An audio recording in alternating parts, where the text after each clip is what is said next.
अस्सलाम वालेकुम दोस्तों, welcome to my channel NTV Urdu. इस चैनल में हम आपके लिए बहुत ही इंटरटेनमेंट से भरपूर वीडियोस लेकर आते हैं। अगर आपको हमारे वीडियोस पसंद आए तो वीडियोस को लाइक कीजिए और अपने दोस्तों के साथ शेयर कीजिए। चलिए शुरू करते हैं वीडियो। लॉकडाउन खत्म होने के बाद अगर कोई अमीर होगा तो वो कौन होगा? मेरे ख्याल में तो नाई होगा और ब्यूटी पार्लर वाली बाजी।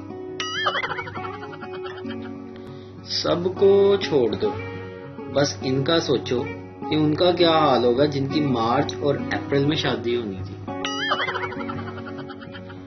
पैसा हाथ की मैल है और इस महीने हाथ बिल्कुल साफ है। बीवियों की नई धमकी, बर्तन साफ करो वरना पुलिस को बताती हूँ कि मेरा शौहर 3 दिन से खांस रहा है।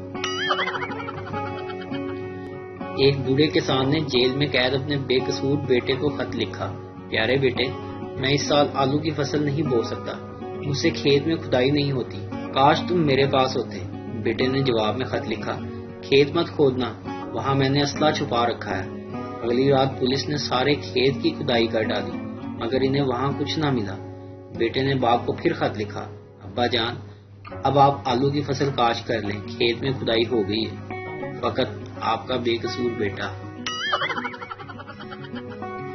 मेरी गर्लफ्रेंड मुझसे बोली, मुझे माफ कर दो, मैंने तुमसे छुपाया है कि मेरी मंगनी हो चुकी है। मैंने आगे से जवाब दिया, चल पगली, रुलाएगी क्या, आजा मैं तुझे अपने बच्चों से मिलवाता हूँ।